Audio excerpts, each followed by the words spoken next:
That's right. Now, we hear from dozens of people contacting the newsroom every month about what to do if their landlord isn't fixing an issue. So we went to go find out. Now, this here is the Oklahoma Landlord-Tenant Act. It's just about 15 pages. It answers a lot of questions. This includes everything you need to know when it comes to renting a property here in Tulsa or anywhere in Oklahoma. But experts say many renters don't know much about what's in this act.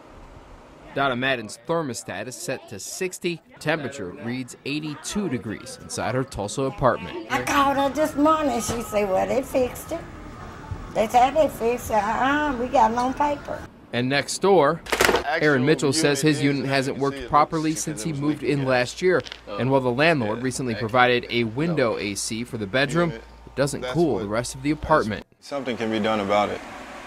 And me being here since September, I thought something would be done, quicker than it has been going. Two Works for You isn't naming the building where Madden and her neighbor Mitchell live in an effort to be fair and give the building's owners ample time to respond to interview requests. But this story isn't just about Madden Mitchell. We do 350 cases in Tulsa County every month. That's why we reached out to attorney Blaine Frierson, who's been practicing landlord-tenant issues for 23 years. Mostly representing landlords suing renters for non-payment of rent. Sometimes those involve, maintenance requests a lot of the time that the landlord says they've repaired and the tenant says, the repairs haven't been made. Frierson says tenants have the right to give their landlord what's called a 1430 if repairs aren't made in reasonable time. It tells the landlord they have 14 days to fix the issue, or the renter's moving out in 30 days.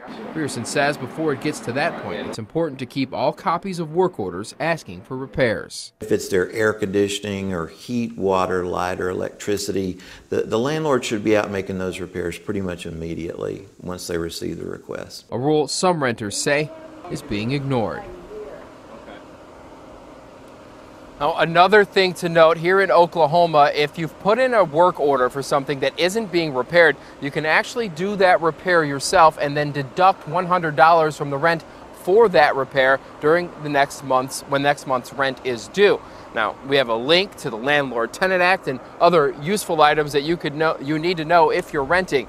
For now, reporting live in downtown Tulsa, Brian Miller, 2 Works for You. All right.